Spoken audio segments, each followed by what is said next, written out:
पहिला त छोटो थियो अनि कसरी यति लामो भयो यसलाई नकाटी भएन यसले ल्याङ गरिसक्यो यार म्याक कसम होइन है बाउ के गरे यो तपाईँले दिउँसै भुत्ला काटेर बस्नु के भन्छ यो लफङ्गो छोटो बनाएर के भन्छ ताइले त्यो कुरा गरेर बस्या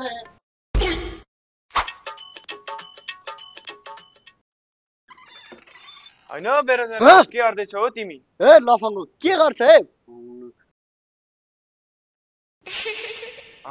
होइन है पातकी बुढा के यो ताइने त्यो जिन सर्च गरेर बसिरा लाउने मोबाइल ल म यहाँ के काम गर्न आएको थिएँ बुढाले गर्दा कामै बिर्सियो हो आजको दिन पनि यही पानी खाएर जाने भयो नि त खाजा नखाउने है तपाईँले आज के गर्नु बाबु बरु पानी खायो भने पेट भर्नु सक्छ यो रोजगारले पेट नभर्ने रहेछ के हाल्छ अब तपाईँलाई थाहा छ बरु मेरो साथीहरूले बरु युट्युबमा गीत गाएर पैसा कमाइरहेको हो र हामी पनि गाउँ न त के छ तपाईँलाई सँग ढुङ्गा त गाउन आउँदैन के गीत गाउनु त्यस्तो होइन नि त बाबु मैले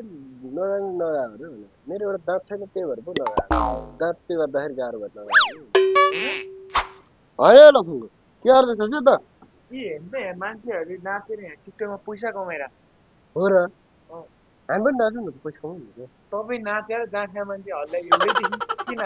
के हेर्नु न लफुङ्गो हजुर त यहाँ हेर्नु त बाउ तिम्रो उमेरको मान्छेलाई कुकको जागिर पाइरहेको छ के गर्छौ त त्यहाँबाट कुक गर्नु यार भातै पकाउनु आउँदैन कसरी गर्नु अकाउन्टेन्ट पनि आँखा गर्नुहुन्छ त